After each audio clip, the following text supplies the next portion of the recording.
Welcome to another edition of What the Fatah.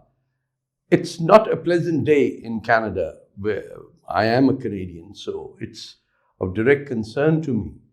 But imagine if your country just lost 63 of its citizens in an action far, far away for no fault of theirs.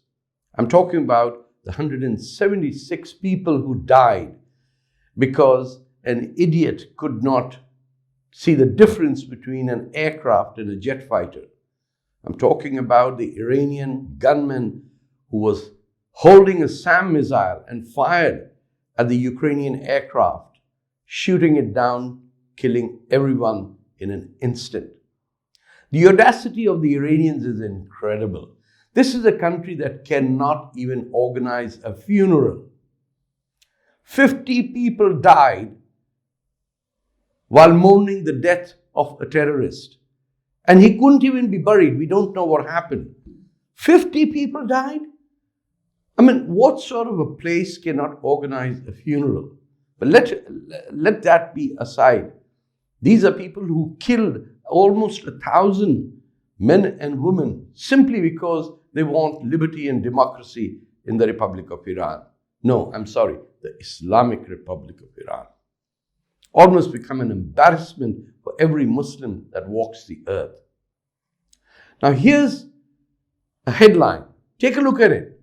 Iran denying anything to do with shooting down that aircraft. No, sir.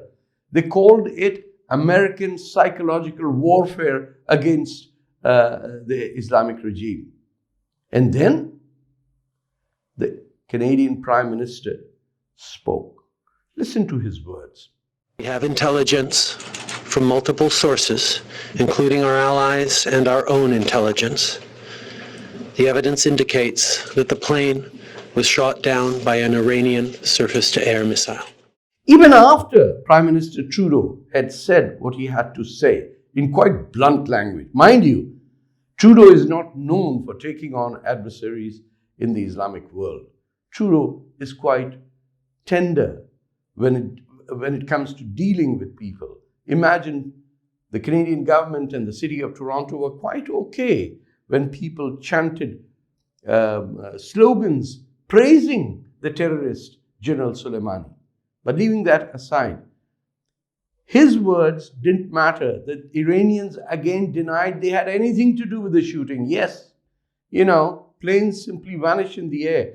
There was a Bermuda Triangle somewhere on the west of Tehran, and boop, the aircraft disappeared.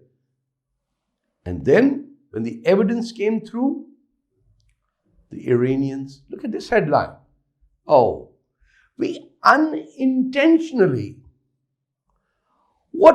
How is it unintentional when an Iranian military official or a soldier takes a SAM missile, puts it on his shoulder, fires at an aircraft, shoots it down, and oops, his intention was to serve humanity. He instead ended killing 176 passengers. Shame on Iran. For all those years that they've been killing their own people, simply because these ayatollahs have bought on to power and are unwilling to leave that. Did you know that in Iran, it is the council of elders appointed by the eldest of them all who settles who can run in an election or not? That's the democracy.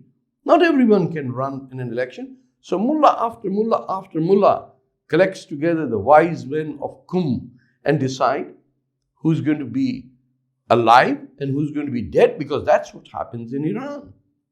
Unfortunately, it's a neighbor of India. India has economic interests, and I would love to see Iran and India working together.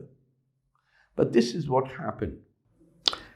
And now take a look at this demonstration in cold Toronto. Mind you, this is Canada, with temperatures in the evening are far below freezing point, yet hundreds of Canadians came out to mourn the death of the 63 Canadians and many other Iranians who were traveling with them on university assignments. They are scientists who work at Canadian universities. Just watch their pain, just listen to them and understand that their own mother country could shoot them down without even an ounce of guilt and then deny it and only acknowledge the crime once they were exposed. We should continue our struggle in order to establish democracy, freedom, rule of law in that ancient land. Iran, as you know, is one of the cradles of civilization. And we cannot, the world community cannot stand and just watch to see what's happening in that land. I am sure this problem, which is not in fact Iran's problem, it's the problem of the world in particular, it's a problem for the Middle East. That has to be resolved in the near future. But tonight we gather to pay our respect to those 178 lives who were just lost in the blink of an eye.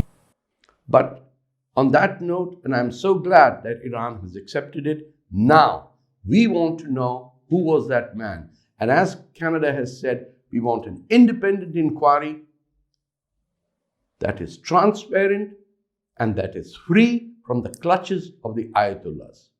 Thank you very much. Until next time, Khuda Hafiz, Jai Shri Ram, Jai Hind.